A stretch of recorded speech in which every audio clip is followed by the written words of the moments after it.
We're continuing with washer method. This is 7.2b, where our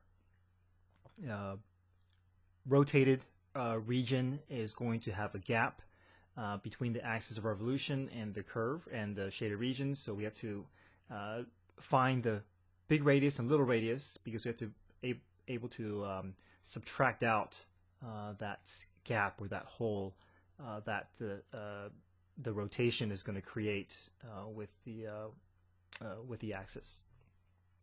So for example 3, it says find the volume of the solid bounded by the line by the curve y equals x squared and y equals square root of x. So we've seen this before, right? But now we're going to rotate it about the line y equals 1. So different axis of revolution. So I'm going to highlight that in red. I'm going to put a dotted line around it. And if we look at the dotted line in relation to the shaded region, we see this gap, right? Even though it's touching, that's not good enough. If there's any sort of a gap between the axis and the shaded region, we have to use washer method, because we have to make sure that we subtract out the space that's created, which it's going to create a bowl-shaped object. So we're going to draw our two radius. Our big radius is going to extend from the dotted line all the way to the furthest boundary of the shaded region. In this case, we're going to draw down.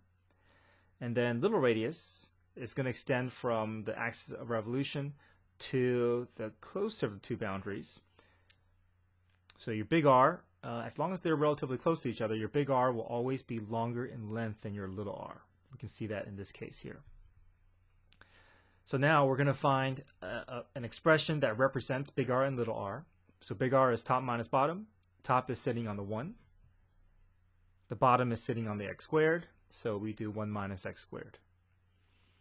The little radius, top minus bottom, the top is sitting on the 1. The bottom is sitting on this curve, which is the root x. So 1 minus root x. So now we're going to put it into our washer method formula. Pi, definite integral from 0 to 1, because those are the left and right bound of our shaded region. 0 to 1. Big radius, which is the 1 minus x squared. Make sure that we are squaring the entire big radius expression.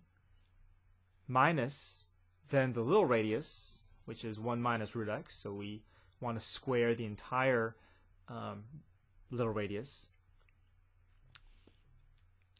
And now we simply plug in our calculator.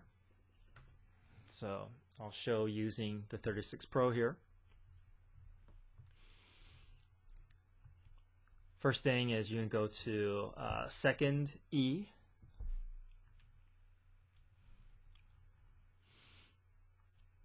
We'll leave the pi out of our expression. We're going to go from 0 to 1. I'm going to have a parentheses for the 1 minus x squared because of that exponent. So even though the parentheses are already showing, we're not going to include that. That's not really a parentheses that is going to help us. So we're going to create our own set of parentheses here. So parentheses 1 minus x squared. Now the x button is next to the 4 here. So x squared. Close your parentheses. And then we're going to call this exponent button and square that expression. Okay. Minus parentheses 1 minus square root of x squared.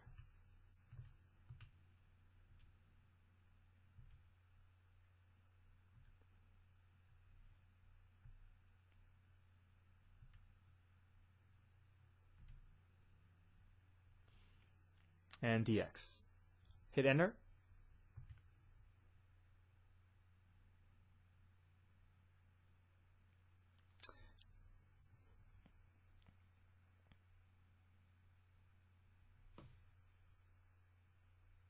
Okay, it's taking a little while, but it will eventually show to be 0.3667.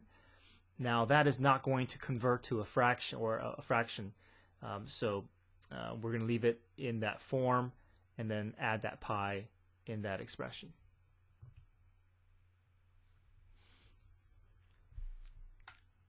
Okay, 0.3667.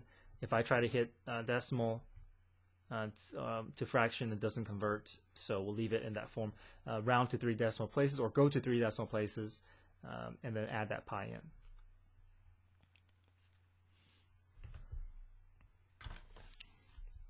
Okay, so number 4, find the volume of the solid y equals x squared plus 1. So we have our curve.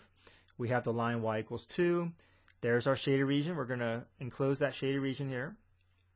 And we're revolving about the line y equals 4. And if you look at y equals 4, there's an obvious gap.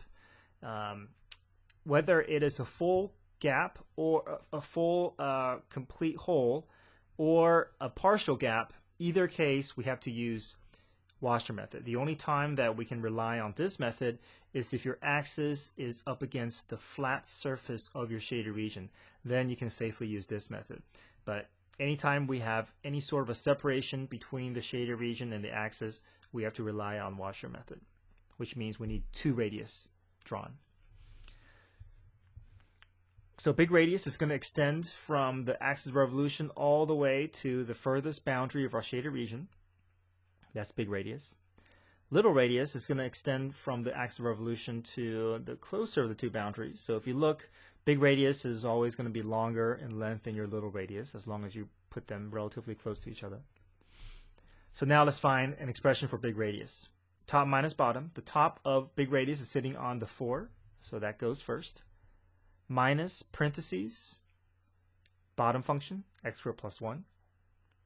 This set of parentheses is important, otherwise we're going to forget to distribute the negative through. So we distribute the negative through, 4 minus x squared minus 1.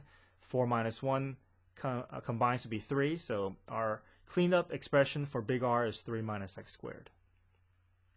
Moving on to little radius, we do top minus bottom. The top is sitting on the 4. Minus the bottom is sitting on the 2. 4 minus 2 is just 2, so there's our little radius. Something that is missing from this diagram are the bounds. We don't know what the bounds are, so we're going to have to find them ourselves. We're going to set the parabola equation equal to the y equals 2 and look for these intersecting x values, because those are the x values that we're going to need for our bounds for our definite integral. So we take our x squared plus 1.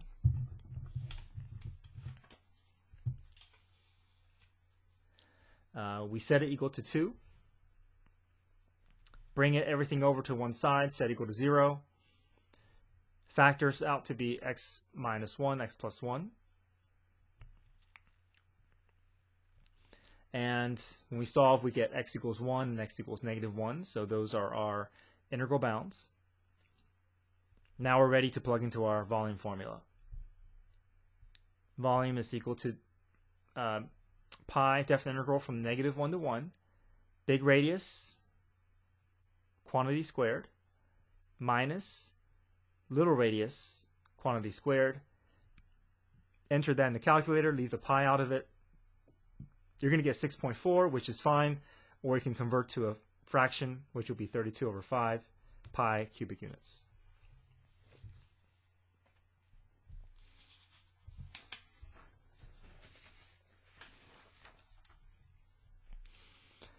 All right, example 5, find the volume of the solid bounded by the line x equals 1. That's this vertical line here. Y equals negative 1. That's this line here. Y-axis. And the curve y equals x squared. We have the full shaded region, the enclosed boundary we see here. And now we're going to rotate this shaded region around this axis of revolution, y equals negative 3. And we see there's a complete gap between the dotted line and the shaded region. So we have to rely on washer method again. Draw big R, which will extend from, place your pen or pencil on the axis of revolution. We're going to draw all the way to the furthest boundary that we see, all the way to the y equals x squared. And then little radius is going to extend from the axis of revolution to the closer of the 2 boundaries, which is the y equals negative 1. Notice that we don't involve the y equals 0 because this is not the boundary of our shaded region. This does not show up as one of our bounds for our that's described in the problem, so we're going to just ignore this. Ignore that this line is even here. All right, so next we're going to find our big radius. Big radius is top minus bottom. The top is sitting on the x squared. Minus the bottom is sitting on the negative 3, so x squared minus the negative 3, which will reduce to be x squared plus 3. Little radius, the top of the little radius sitting on the negative 1, minus the bottom, which is the negative 3. So negative 1 minus negative 3, negative 1 plus 3, which is 2. Our bounds are from 0 to 1, so we're just going to place into our volume formula for washer method. Pi, definite integral from 0 to 1, big radius, x squared plus 3, quantity squared, minus little radius, quantity squared. Enter that in the calculator, leave the pi out of it. We'll get 7.2, which is perfectly fine, or you can hit that fractional to decimal to fraction button, convert to 36 over 5 pi. Okay, last one here, number 6. Find the volume of the solid bounded by the equation y equals x squared minus x and y equals 6. So we have the x squared minus x here. We have y equals 6. These are the only two equations given to us, so those are the boundaries. We're going to ignore the y-axis, ignore the x-axis. That just happens to be there, but is not the boundary of our complete enclosed shaded region. Rotate it about the line y equals 8. So just going to draw that line y equals 8. Obviously, complete gap between that dotted line and the shaded region. There's going to be a hole that's going to be created when we rotate. So we're going to draw two radius, big R and little r. So we start on the axis of revolution. In this time, we're going to draw down. We're going to draw down all the way to the furthest boundary. So sometimes you may be drawing up to reach the boundary. Sometimes you're drawing down to reach the boundary. Either way, we have to be able to draw two radius, and both of them will start on the axis or include the axis of revolution. Extends all the way to the curve, which is x squared minus x.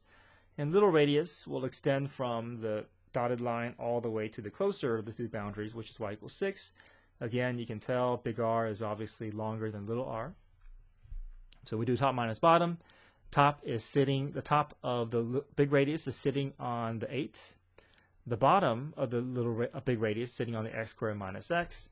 Make sure you protect the bottom function with a set of parentheses, so we remember to distribute. Distribute the negative through, we get negative x squared plus x. No like terms, so we'll leave it in that form.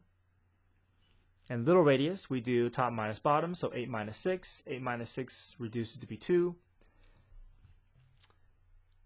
This diagram does not provide us the boundary, so we have to find that on our own. We're going to set the curve equal to the line y equals 6 and find those boundaries on our own.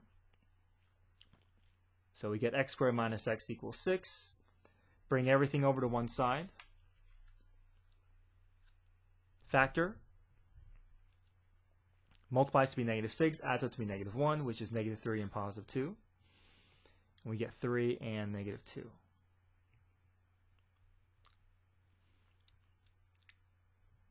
So now we're ready to put into our volume formula. Definite integral from negative 2 to 3. Big radius, quantity squared, minus little radius, quantity squared. And we enter that in our calculator. We get 187.5. Convert to a fraction, 375 over 2. Either form is fine. Include the pi, and then we say cubic units to indicate volume.